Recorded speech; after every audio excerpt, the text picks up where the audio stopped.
Hi, everybody. It's Brad Truax at Eastman's Woodlands and Wildlife Committee.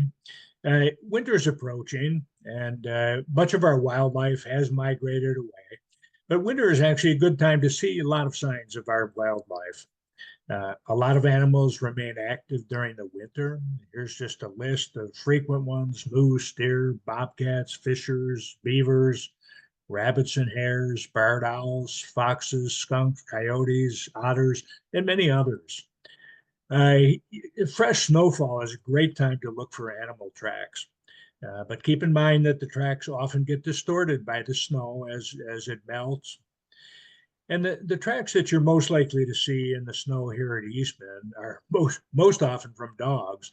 But after that, rabbits and hares and squirrels. Those are the three most common tracks that you're going to see in the snow at Eastman. But you may also see bear tracks, bobcat tracks, tracks from foxes and coyotes, raccoons, fishers, weasels, otters, and porcupines, even deer and moose tracks, and even tracks from wild turkeys. Animals in winter have three basic strategies. They either migrate to a warmer area, or they hibernate, or otherwise go into a lesser degree of sleep and reduce their metabolism, or they stay awake and remain active all winter long. So here's some examples. Moving to a warmer area, obviously birds migrate south for the winter, and monarch butterflies fly all the way to Mexico for the winter. The second strategy, reducing metabolism and activity. True hibernation would be sleeping and reducing your metabolism and activity to a real bare minimum. But again, keep in mind that really only bats and groundhogs are true hibernators. And there are lesser degrees of what we now refer to as torpor, where an animal basically goes into a light sleep, reduces its metabolism and its activity. And then the third strategy is keeping awake and active. Our moose stay awake and active all winter, but they actually reduce their activity. So whereas during the summer months, they may have a range of 25 square miles or more, in the wintertime, they usually reduce that range to 1 square mile or less. All animals, regardless of which of those three strategies is taken, have to prepare for winter earlier. If birds or bats are migrating, they have to store up enough energy so that they can make the flight to wherever they're migrating to.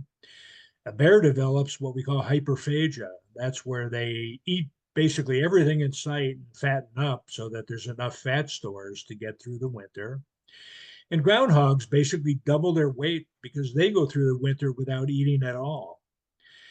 Fortunately, there are lots of high energy foods in the forest available in the fall, mainly in the form of what we call hard mast, which are things like acorns and beech nuts and hickory nuts.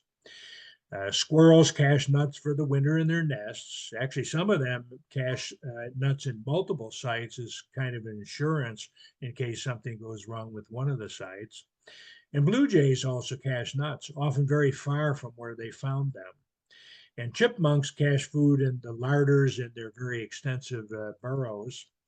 And beavers cache sticks for food at the entrances to their lodge, basically underwater. We'll show you some pictures of that in a minute. And it's not just squirrels that cache nuts. Here's a red-headed woodpecker getting ready for winter and caching an acorn into the top of a snag. Blue jays also are known to cache nuts. Some animals actually change fur color to make it easier to hide in the snow. Examples of this would be weasels and snowshoe hares. And many animals molt and grow new hair that's denser and more hollow so that it can provide more insulation in the winter.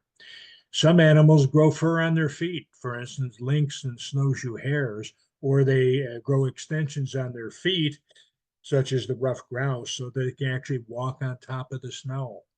And even birds may grow new feathers and fluff out their feathers to create pockets of air that actually create some insulation to help keep them warm in the winter. And body oils that are secreted also produce some waterproofing, which is particularly important when there's a lot of snow. And examples of oil producing waterproofing would be beavers, deer, and some birds. Uh, Finding a suitable shelter is most important in preparation for the winter. And some animals already have burrows that they can spend the winter in. These would be groundhogs, chipmunks, skunks. Beavers build lodges to spend the winter in. Bats find caves or mines to hibernate in. Porcupines like to den in hollow trees. Bears and bobcats and others tend to make dens in rocky crags or hollow logs or root masses. And mice and other small animals find holes in the ground, but they can also use subnivean tunnels. Subnivean means under the layer of snow, and the snow actually provides them with a certain degree of warmth.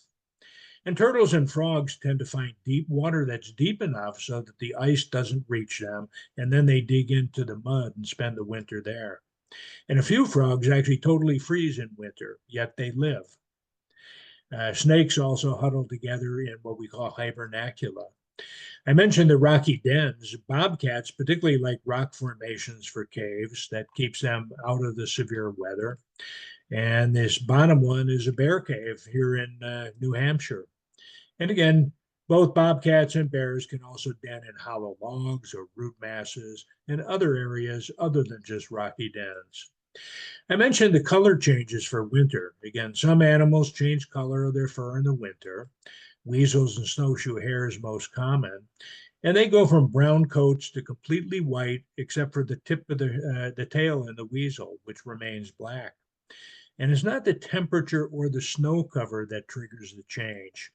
It's decreasing amounts of daylight that trigger hormonal reactions that cause changes in the production of natural pigment in their bodies. And reduced daylight causes a chemical reaction that decreases levels of dark melanin containing pigments. And being able to blend in with the snow is an asset. But keep in mind, if you become white and there's no snow, you're actually more easily seen. This is showing the top one is a long-tailed weasel in the summer. You can see that he's basically brown. He's got kind of a yellow belly. And in the winter, the long-tailed weasel turns completely white, except for the tip of the tail. And again, this white coat helps protect them from predators, but it also helps hide them from prey. And particularly for the weasel, which is a very fierce predator, uh, being able to hide from the prey that you're stalking is particularly important. This is showing rabbits. Again, the snowshoe hare here in the summer has a brown coat, and in the winter has a white coat. And once again, that white fur helps hide them from predators. Uh, Barred owls blend in particularly well with their surroundings almost any time of year. This is showing a barred owl in the winter. And again, they sit so still that it's very easy to miss them. So if we can't see them, imagine what a small animal like a mouse would be missing. Some animals actually huddle together for warmth in the winter. I mentioned snakes in a hibernaculum, but beavers will also huddle together in their lodges. Deer and bats also huddle together. And rarely a member of another species may join them. So, for instance, a muskrat sometimes joins beavers in a beaver lodge. Winter is also a time for breeding. There are many animals that breed during the winter: beavers, bobcats, skunks, coyotes, raccoons, owls, and probably a few others. And many others have mated earlier, but they get delayed implantation of the blastocytes. So they actually undergo gestation during the winter and give birth during the winter months. This is particularly true for bears and river otters. Uh, Again, the second strategy we talked about is reducing metabolism and activity. Well, true hibernation means going to sleep and reducing your metabolism and activity to a bare minimum. But there are certainly lesser degrees of reducing metabolism and activity, and many more animals actually do that rather than truly hibernate. So, what is hibernation? Again, we said basically it means going into a deep sleep, shutting down your metabolism, and reducing your activity to an absolute minimum. And you survive basically on caloric stores that you built up prior to the winter, mainly fattening up in the fall. So here's an example in bats. Bats actually drop their body temperature down to the high 30 degrees. They drop their heart rate from 200 to 300 beats per minute down to 10 beats per minute. They drop their breathing rate to one breath every 15 minutes. That's just incredible. And there are very few animals that are true hibernators: bats, groundhogs, snakes, and wood frogs. There might be some other ones, but those are the only ones that I know of. But many more go into a lighter sleep like state, which we refer to as a torpor, and they reduce their metabolism and activity, but they're still arousable. Groundhogs are true hibernators. In early June, their metabolism begins to slow, and even though their food intake also decreases, their weight really almost doubles. And they produce fat deposits that they need to sustain them during hibernation and later in winter. And instead of storing food, the groundhogs really stuff themselves in order to survive the winter without eating. So groundhogs are true hibernators, and much like the bats, they reduce their temperature as low as 37 degrees. Their heart rate goes down to about 5 beats per minute. Breathing goes down to 2 breaths per minute. And though their metabolic rate slows, they're still going to lose an incredible amount of weight over the winter. They probably lose about half their weight over the winter. And when they do emerge from hibernation around February, it's only a myth that they can actually predict spring. We'll talk about groundhogs in another video in the spring. Bats in winter have two options. They either migrate, and there are three New Hampshire species that migrate south, or they hibernate. And the other five New Hampshire species hibernate in winter. And that hibernation takes place from November until April. Some might also have a hybrid approach where they do migrate south a little bit, but still hibernate. And this is showing bats hibernating. You can see they hibernate together, pretty much improving warmth. They are true hibernators. They hibernate either in caves or in mines, and they severely shut down their metabolism. We already showed you what happens to their metabolic activity and their physiological activity. But to prepare for hibernation, they have to increase their body weight 25% in the fall. And this is very precise because if they gain more than 25%, they can't fly. So they can't get to the place that they're going to hibernate. So they have a very narrow margin of error. And there are basically two types of bat hibernators: the cave hibernators and the mine hibernators. In New Hampshire, they're mainly cave hibernators. And the hibernacula has a very stable temperature, somewhere between 40 and 50 degrees Fahrenheit, and a very high humidity over 80%. And these conditions protect the bats from freezing or dehydrating during the long winter. Mine hibernators generally migrate elsewhere. White nose syndrome is killing many bats around the world. It's caused by a fungus. You can see here this bat has this white discoloration around the nose. And millions of bats around the world have died due to white nose syndrome. Again, it's caused by a fungus, but very interestingly, the fungus itself probably doesn't kill them. What kills them is that the fungus irritates them and it wakes them up during hibernation. Now, remember, during hibernation, they had almost completely shut down their metabolic activity. So now that they're irritated, they wake up. That increases their body temperature, their heart rate, and their metabolism. And that uses up any fat reserves that they have. And they basically starve before spring arrives. And that shows just how fragile the hibernation state is. Now, bears get ready for winter, we mentioned, by eating as much as food as possible. And during those fall months, the bears eat and drink almost nonstop. We've referred to that process as hyperphagia. And the bears then den up in the winter. Their dens can be in hollow trees or logs, under a root ball of a tree, in rock crevices, or in actual caves. And bears are not true hibernators. Rather, they go into this lighter degree of sleep that we call a torpor, and they conserve energy. And That misnomer hibernation for bears simply means that they don't need to eat or drink or rarely urinate or defecate in the winter. And during their slumber, their bear's body temperatures will drop. Also, their pulse rate and their respiratory rate drops, and their bodies will use up the fat that they stored in the summer and fall. And they'll lose about 25% of their weight over the winter months. The main difference between hibernation and torpor is that during torpor, the animal is able to wake up quickly in order to avoid danger, or if the opportunity exists to exit the den to find some food. So you might see bears in winter here at Eastman. This is showing a bear in 2022 during Fat Bear Week. That happens to be a grizzly bear, but our black bears also tried to beef up. Back in 2022, the food sources were far less than usual in the winter months. So the bears were not putting on as much weight as they usually do. You'll also remember we had a lot of bear encounters here at Eastman, and that was largely because the food sources in the forest were scant that particular year. So we were actually worried that some of them were not going to survive the winter, and probably some of them did not.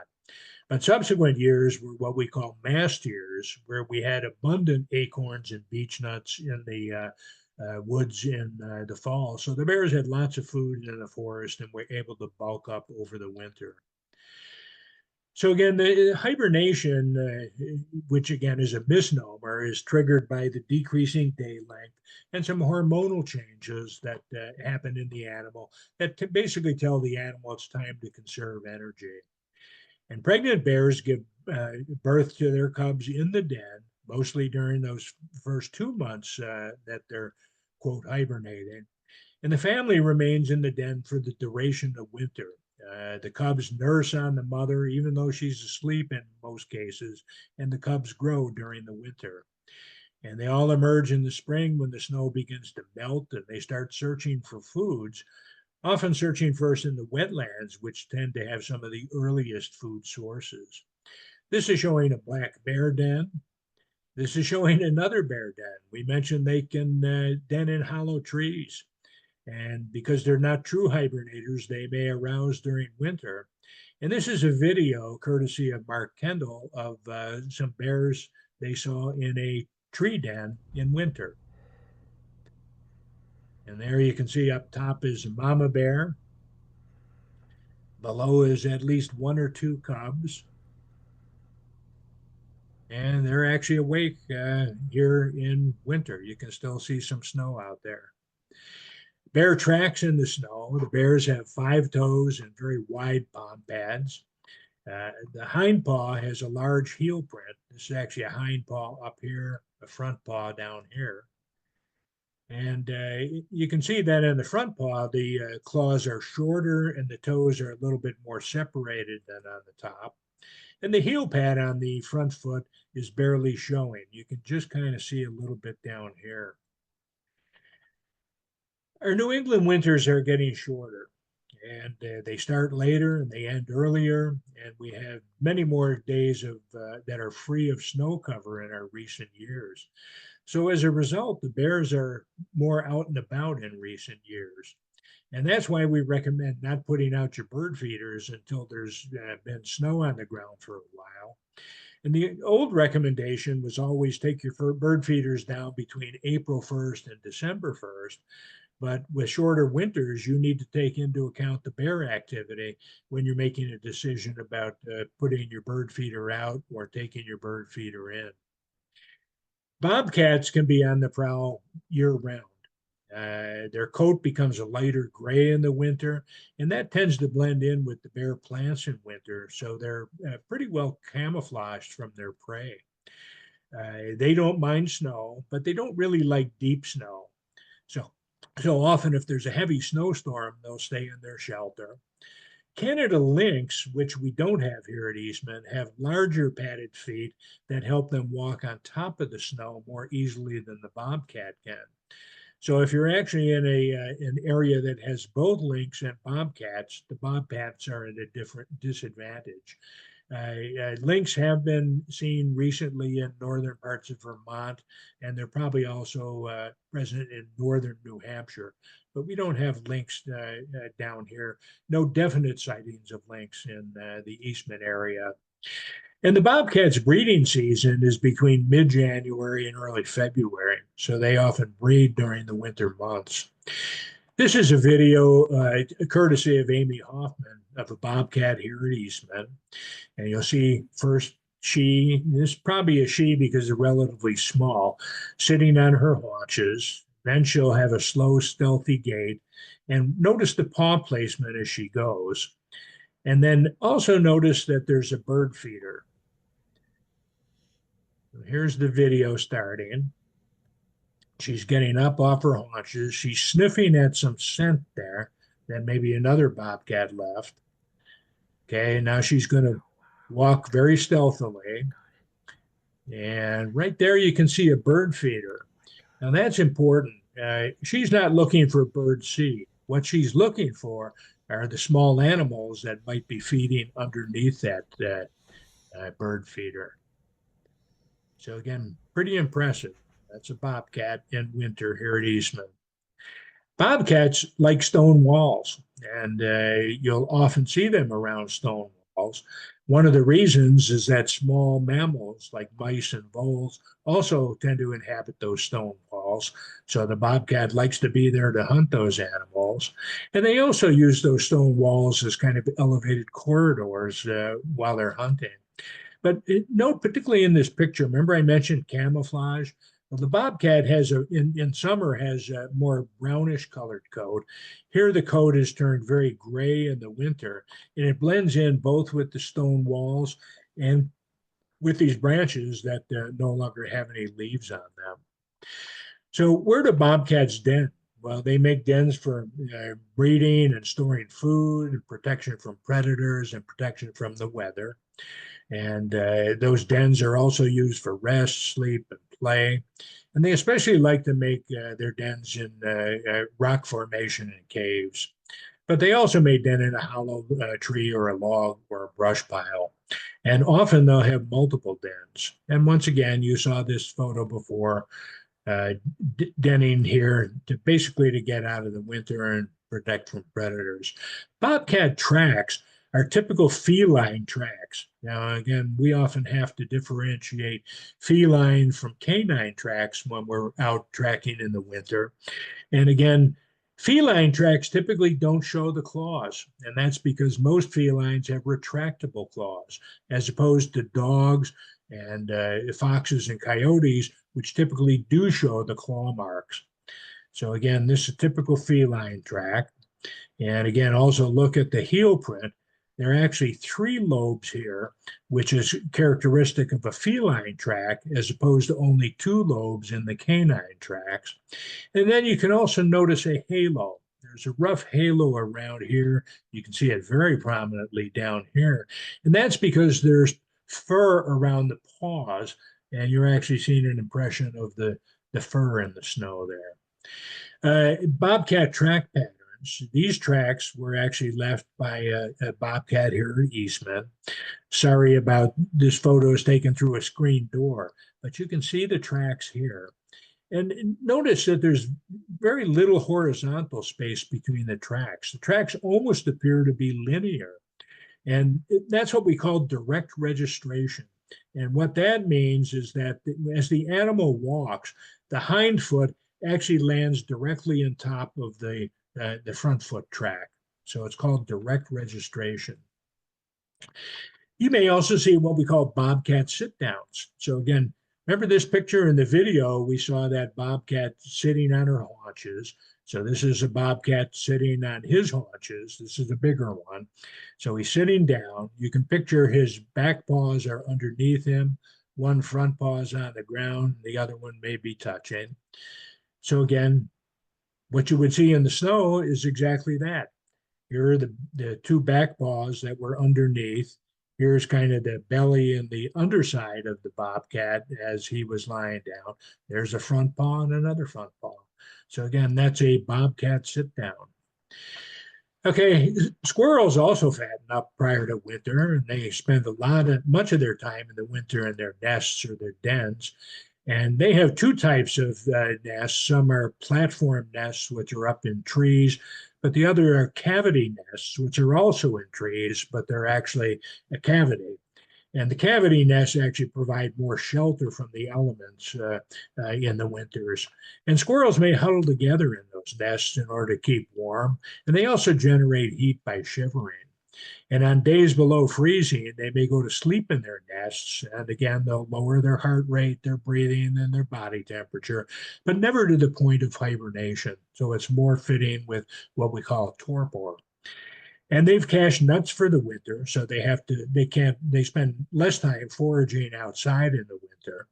And gray squirrels may have multiple caches so that there's some insurance in case something happens to one of their caches of nuts. But red squirrels only tend to have a single cache. And you may also see the squirrels in winter underneath your bird feeder because they particularly like the bird seeds that you're putting out for the birds. And this is showing squirrels in a cavity nest. This is in a tree. They prefer live trees for these cavity nests. And often that cavity den is often first created by a woodpecker, and then it's abandoned and later claimed by the squirrels. And natural process to the tree, which this was, can also produce cavities. So there you see two squirrels that are huddling in a cavity nest. And again, the tree nests offer the best protection from wind, rain, and snow. Tree cavity nests as opposed to platform nests. And squirrel tracks in the snow. I mentioned previously that after dog tracks, the two most common tracks that you're going to see in the snow at Eastman are squirrels and hares. And again, superficially, they resemble each other. So if you just looked at these, you'd say, gee, they could all be rabbit tracks. But in fact, they're not. This actually shows the difference between the two. The squirrel, when the squirrel walks or kind of leaps, tends to have tracks that are very parallel to each other.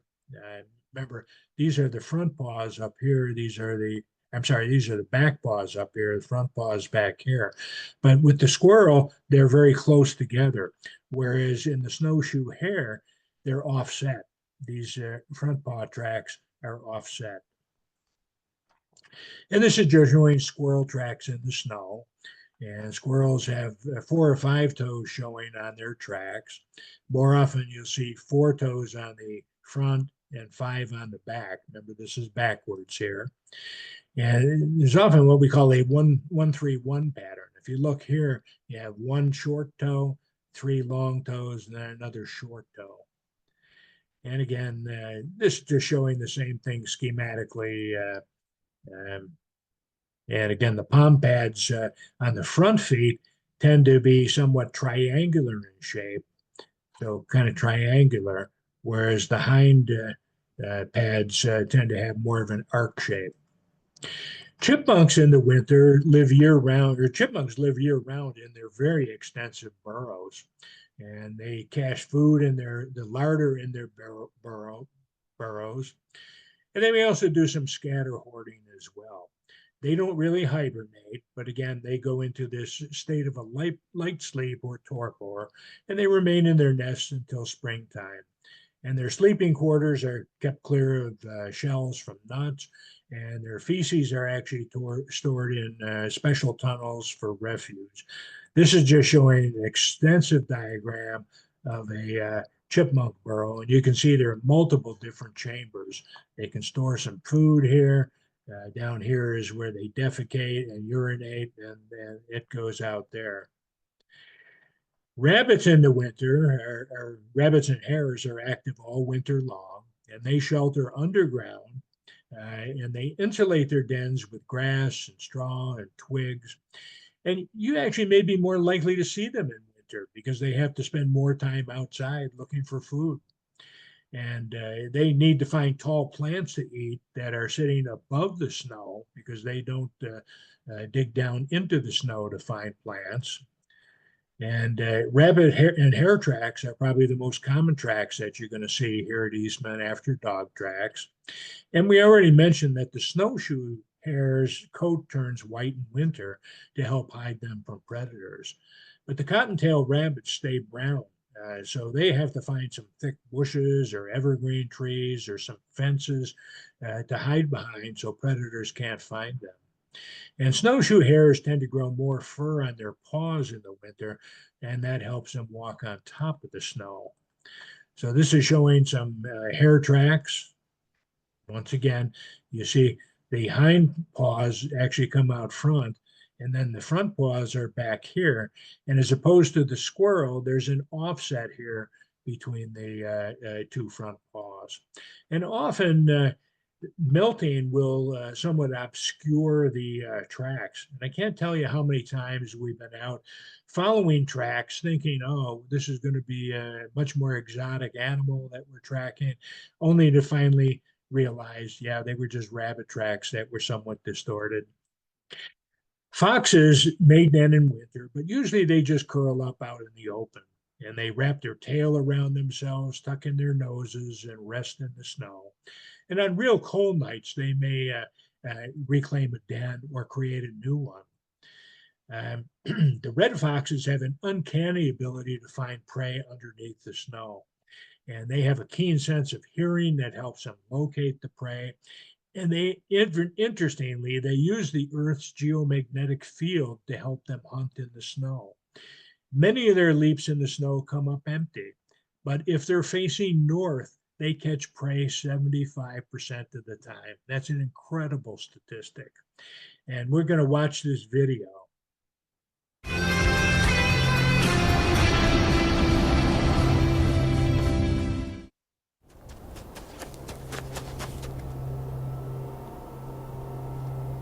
The fox. This clever canine has an amazing set of skills. Deep snow covers the black hills of the Dakotas, and hidden under that icy blanket, field mice are stirring.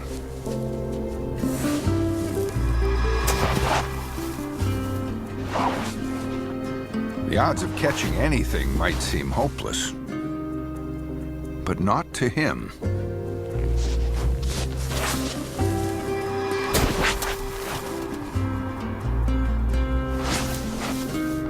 An enormous leap to catch a critter under 3 feet of snow. But how the heck did he do it?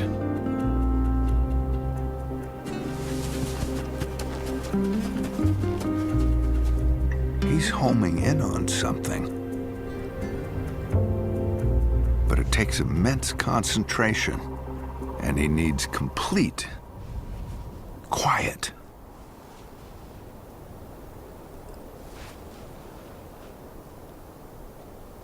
His ears can pick up the faintest scamper from beneath the snow.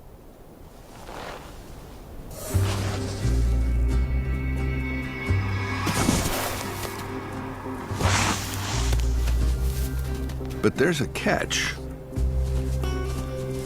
He almost always comes up empty-handed, unless he's facing north.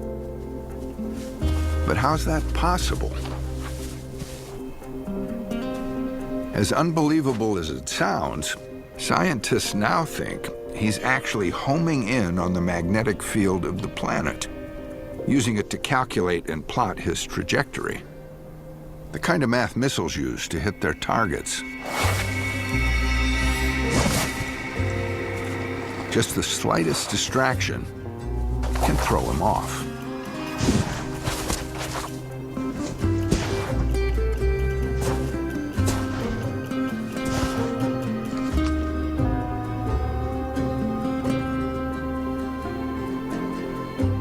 But if he's got the North Pole in his sights, he's guaranteed a meal nearly 75% of the time.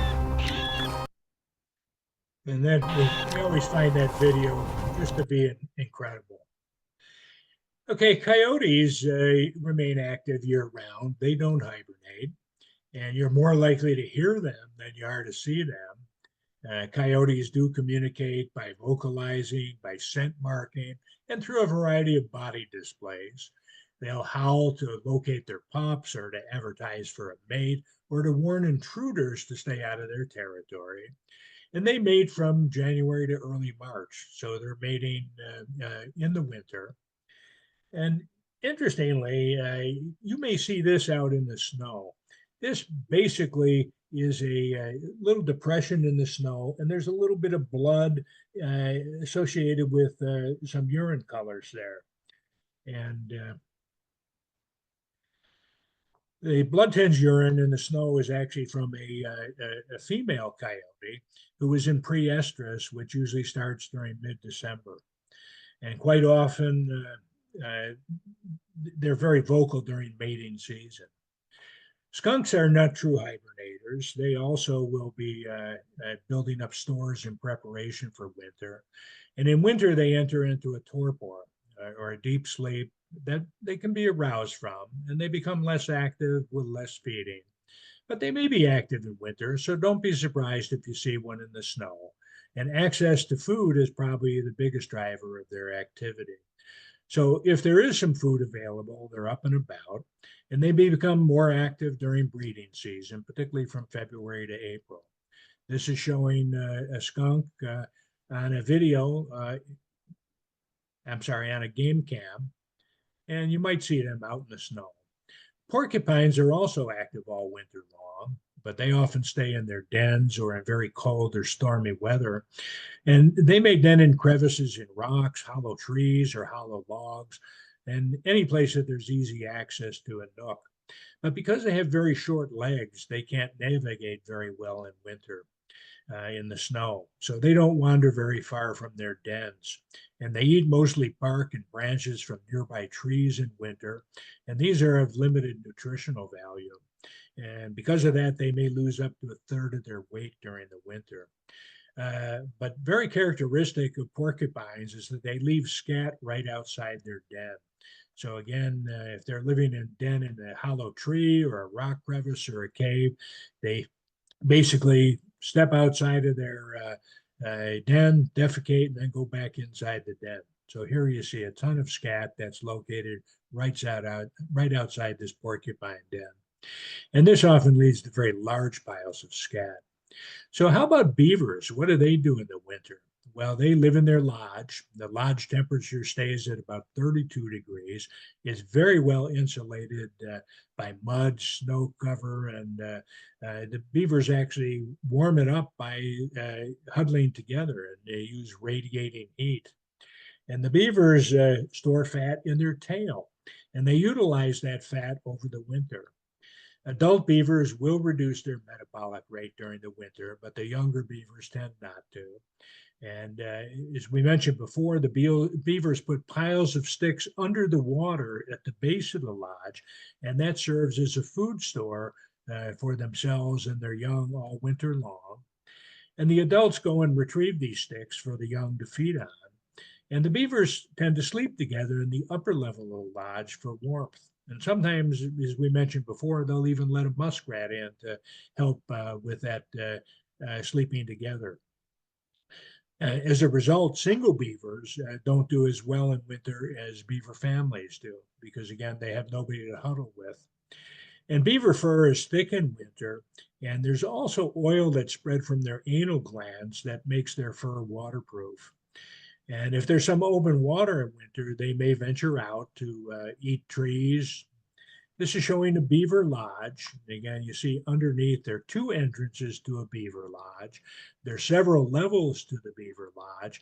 On this kind of lower level that's actually just above the water, they will tend to eat and kind of dry off there. And then this is the area that they actually sleep in up here. You can see them sleeping together. Here you see a bigger beaver bringing back some branches to leave here. And again, two entrances below the surface. The chamber above the water level has these two tiers, one for feeding and drying off, and then the upper one is the sleeping one.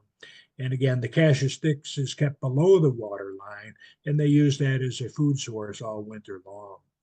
The temperature inside the beaver lodge is maintained at about 32 degrees, and that's because it's very well insulated, both with mud and snow. And the beaver bodies are radiating heat. And this one is actually showing mist rising from the breath of the beavers in winter.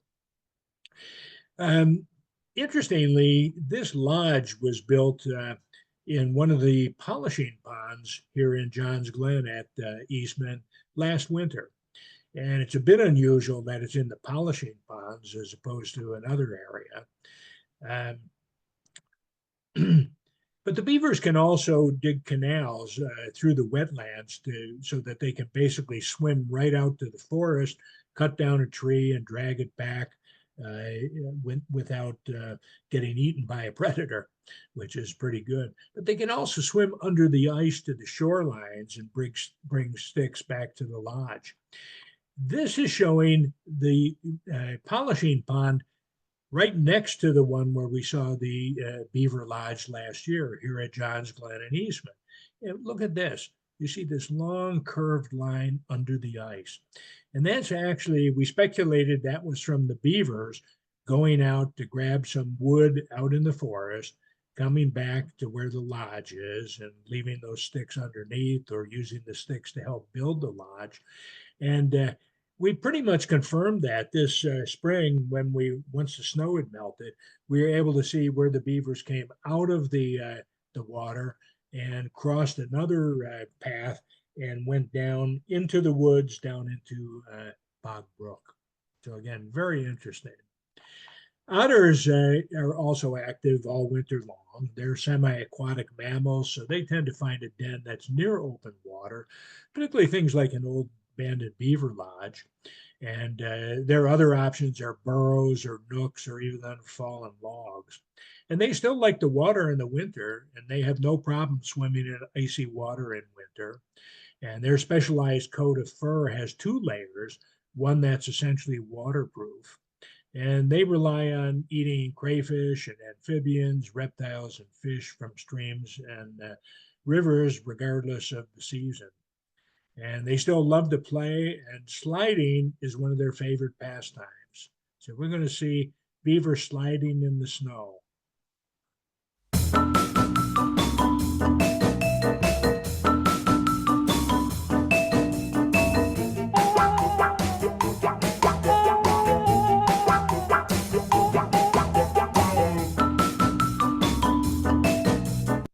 Pretty neat. And again, these are actually slide tracks left by an otter in at Frog Pond here at Eastman. Frog Pond is one of the hidden gems at Eastman. And here's some more otter slides. They like to slide down hills, and very little else could leave tracks like this. You might say maybe a kid on a saucer might leave tracks like this, but these were actually left by otters. And usually they're about 6 to 10 inches wide, and you may see some webbed footprints in the middle of these. And again, otter tracks have this slightly slanted form row of four footprints, and you can often see a part of their tail dragging across the footprint. Weasels in winter, we already mentioned that the coat of the weasel turns white in winter, which hides them from both prey and predators, and they commonly den in the burrow of another animal. And they often line their nests with the fur and skin of one of the rodents that they've killed. That helps insulate them. And they often cache unconsumed prey in their den and then return to eat it at a later time. Interestingly, unlike almost all other animals in winter, weasels don't bulk up in winter. And that's because they actually have to stay skinny so they can actually fit into the holes of the smaller prey that they're attacking. And because they have very high metabolism, they have to forage often in winter, and they eat about 40% of the body weight daily. And they still primarily eat small mammals like mice and voles, but they can prey on animals that are larger than themselves, such as rabbits. And if you go back to the video that we did on weasels and fishers, you'll actually see the weasels catching some prey that's considerably bigger than themselves. And this is just showing the weasel tracks in the winter. You can look at this slide separately. And they have a bounding gait. So again, sometimes their gait almost looks like rabbit tracks. Fishers are active all year round. Now, even though fishers are members of the weasel family, their coat does not change.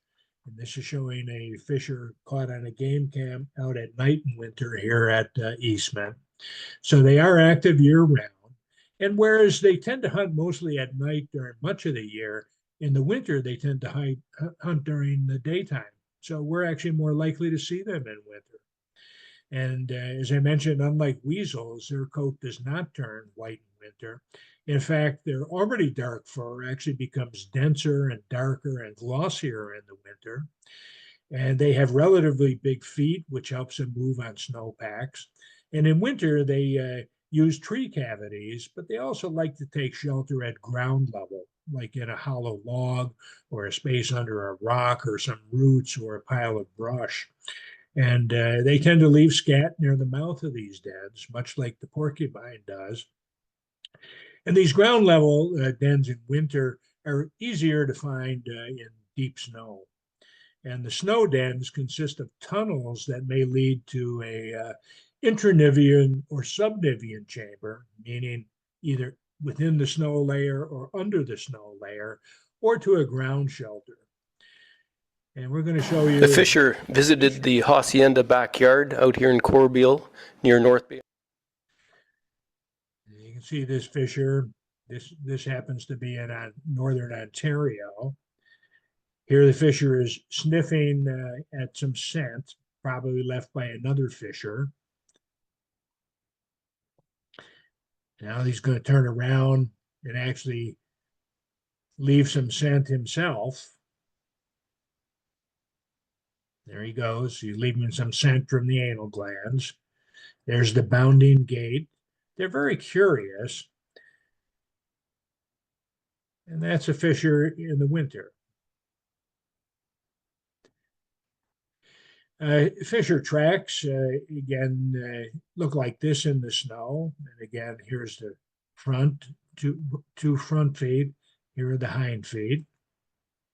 And again, they may have what's called a 2x2 loping pattern.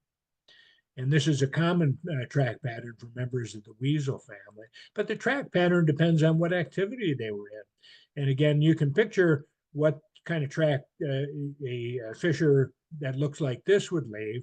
He leaves tracks that actually look considerably like snowshoe hare tracks.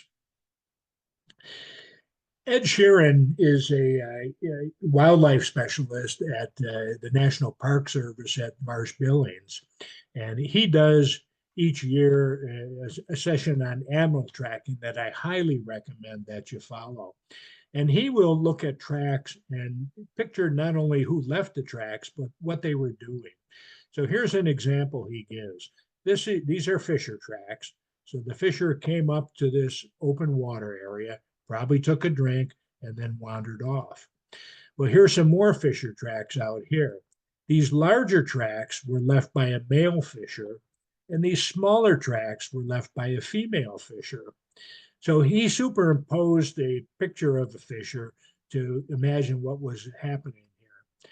So again, she probably wandered back and stopped here. And she's probably sniffing at the scent that was left by a larger male. Now, again, fishers do have scent glands in their paws that leave a scent. So again, this was late February, early March, which is their mating season. So she was probably sniffing at the scent that was left by the male as a sign that he'd like to mate. Raccoons are also active year round, but you probably see fewer of them in winter. And when it's extremely cold, raccoons usually go into a dormant state and they really slow their metabolism and they'll sleep in their dens for a few weeks at a time. They do store body fat in preparation for the winter, and they tend to den in tree hollows or rock crevices. And they may also use burrows that were dug by other mammals like groundhogs. And they may den in riverbanks or abandoned beaver lodges. And sometimes they'll seek out shelter in your house or property structures on your property when it gets cold. And then you have to usually call somebody in to help get rid of them. And they'll still raid your trash cans in winter. And this is showing beaver tracks, or I'm sorry, raccoon tracks in the snow. Raccoons have these finger-like projections. They almost look like hands. And they're 5 finger-like toes on both the front and the rear feet. And notice this pattern when they're walking. So again, this raccoon is basically following the tracks that another raccoon left. Deer in winter grow a thicker coat that has some hollow fibers, and they're dark brown or gray fur that absorbs more heat and helps insulate them from the cold, and it actually repels water. Their coat traps air under the skin, or I'm sorry, underneath, which helps insulate them. And they also secrete an oily substance that makes the fur water repellent. And deer do become less active and eat less in the winter, so they reduce their metabolism. But they're still eating things like twigs and stems and grasses and other plants. And if they can find nuts, fruits, or mushrooms, they'll also eat that. And much of what they browse is above the snow. Remember, deers tend to browse on things above the ground. And they'll seek shelter from the wind and cold in thickets or under evergreen trees or dense stands of trees that can basically intercept the wind and the snow. And they may also gather together in groups called yards. This is showing a deer yard. In winter, many deer congregate together in a yard, and they'll do this in fields or thickets where some food is still available. And this behavior conserves both body heat and discourages predators. This is showing a deer bed, which is something you might see in the snow, basically a depression where deer slept overnight. And this is showing deer tracks, which typically will show a dew claw.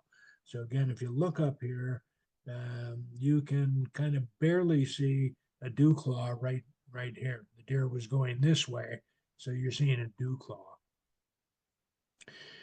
And deer can either walk, trot, or gallop.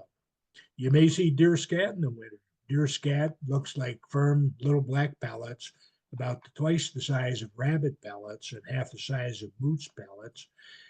This is deer scat on the left. This is moose scat on the right. So you can see it's about half the size of the moose scat. Moose are also active all winter long. They do reduce their activity. And as I mentioned, whereas in the summer they may range up to 25 square miles, in the winter they usually have a range of less than 1 square mile. And because food is less abundant, they lose weight over the winter, even if they don't get tick infestations. And they survive in winter by eating whatever is available, such as moss, lichens, sticks, or bark. And moose have several features that help them get through the winter. They have these very long legs that help them walk through deep snow. Their hooves and their dew claws also help them walk in the snow. I'll show you why in a minute. And their long nose actually warms the air before it reaches their lungs. And they have thick fur to keep them warm and hollow guard hairs, which actually provide further insulation. And unfortunately, winter ticks also love that thick fur to live in. And the winter tick infestations are what are killing many of our moose here in New Hampshire. I mentioned their hooves. They also have these big dew claws. And the combination of these dew claws and the ability to splay their hooves allows them to increase the surface supporting their weight, and it keeps them from sinking in the snow or in the sand. They can also use these big hooves like paddles when they're swimming. So moose are really made for snow. They have these very long legs that help them get through the snow. They have those dew claws and hooves that splay and help support their weight in the snow. And they're really made for the winter. So moose tracks in the snow may or may not show a dew claw. As I mentioned, the deer tracks usually show a dew claw, whereas moose tracks don't often show the dew claw mark. This is showing, remember we showed you a deer bed in the snow. Well, this is a similar one left by a moose, but the big difference is that this is bigger and it also has some blood. And that blood is because this moose was infested with deer ticks, which basically are causing all this bleeding in the coat of the moose. Birds are also present at Eastman in the winter, even though about 85% of our birds migrate south to some degree. We still have lots of birds here. And there's some what we call resident species that are still here year round. This includes woodpeckers, owls, titmice, cardinals, grouse, crows, blue jays, nuthatches, some sparrows, barred owls, and wild turkeys. Here's an obviously blue jay. Here's some cardinals, male cardinal with the brilliant colors. The female has less brilliant colors, but they're here all winter long. Here's a barred owl in the winter. The owls remain active in the winter, and they also breed in winter. And that means you're actually more likely to hear them during winter because they tend to hoot a lot while they're breeding. And because their hearing is so keen, they can easily prey on little animals that are underneath the snow. And their feet are covered with very downy feathers that go all the way down to their toes, and that helps their feet stay nice and warm, even in really cold temperatures. And actually, while most of the owls we have here are barred owls, you may be lucky enough to see a snowy owl in winter because they usually live in places other than New Hampshire in other seasons. But sometimes they're what we call eruptions of this Arctic species when there happens to be an when there happens to be not much of an abundance of their usual prey in some more northern climates. That's a snowy owl. You may see signs of owl activity in the snow. This imprint obviously was left by an owl, and the little critter that was in this little hole is not too happy, but the owl was probably quite happy. So you see a perfect print of an owl in the fresh fallen snow, and it obviously got a small mammal out of that little hole in the center. Climate change may have an impact on the owls, but that impact is not clear. You'd expect that having shorter winters and less snow cover would mean that it'd be easier for them to catch prey. But in recent years, we've seen some problematic cycles here at Eastman. We'll get a snowfall followed by rain, and that leaves a crusty ice on the ground. And we don't like that if we're cross country skiers, but it's particularly bad for the owls because the owls have difficulty catching mice and voles under that icy surface. And sometimes, if we get too much snow, it's actually hard for the owls to get down low and get those mice and voles. Back in the winter of 2007 to 2008, which was a very snowy winter, hundreds of owls were found dead. And they were often hit by motor vehicles. And that was because they were out looking for prey along the plowed edges of roads where they would be much more likely to find some prey. And they were also seen during the daytime during that winter, which was a clear-cut sign that they were being stressed for food. Here's some turkeys on game cam at Eastman in the wintertime. And they're out there looking for food. The wild turkeys are still around in winter. They tend to huddle in dense evergreen trees or dense bushes for protection from the wind. And they'll favor south-facing slopes so they get a little bit more sunlight. And they tend to roost in trees so they're off the ground and less vulnerable to predators like coyotes. And they tend to huddle together in groups with birds of the same sex. So the females are together, the males are together. And they fluff up their feathers in winter to capture some air for insulation, much like some other birds do in winter. The wild turkeys prefer soft mast like crab apples and wild plums, but they can eat hard mast like acorns and beech nuts as well. And it may be hard for them to find food under the snow cover in winter. So actually, wild turkeys can lose about 40% of their body weight in winter but they can survive for up to about 2 weeks without food if they're healthy. But many do die during winter, and during a severe winter, the survival rate might be as low as 55 to 60%. This is showing what turkey tracks would look like in the snow. They have three toes that face forward and one that points backward, but the rear toe doesn't always leave a print in the snow. Crows are also present in the winter. They're here year round, and some consider them to be pests, but they do clean up roadkill. And interestingly, if you hear a lot of them suddenly start cawing, it may mean that there's an animal nearby. Those tracks that I showed you of a bobcat earlier, I found those when I went and saw the bobcat, and I was alerted to it by the fact that the crows all of a sudden started cawing. So again, they can be a sign that there's a larger animal nearby, like a bobcat or even a bear.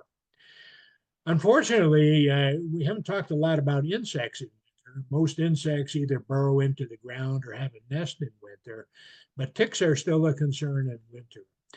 Ticks are not killed by cold. Instead, they just become less active, and it's still possible that you can be bitten by a tick in winter. So they tend to burrow down under the leaf litter, and it's only when it's below freezing that you can be sure that you're safe from ticks. And climate change has had an impact on our tick population and consequently on tick-borne diseases. Here in New England, our winters have been milder.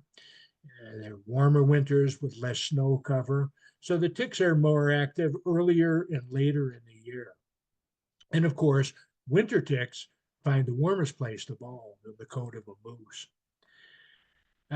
So as I mentioned before, fresh snowfall is a great time to look for animal tracks, whether you're out hiking or cross-country skiing, or just looking out your window here at Eastman in the winter.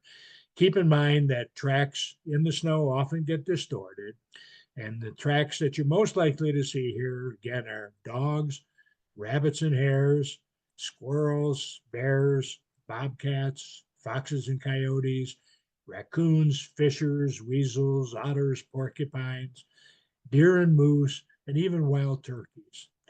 So again, if you want to learn more about animal tracking in the winter, I highly recommend that you go to one of those national park workshops. And again, they have a YouTube channel. Here is the URL, which you can click on in the corresponding PowerPoint that will be posted on the Eastman web portal. And again, here's the link to the animal tracking video that I showed you from Ed Sheeran. And again, he usually does this each year. And the John Harris State at the Fells usually has an animal tracking session once there's a snowfall. So you have plenty of opportunities to look for wildlife here at Eastman in the winter, and we hope you'll take advantage of that.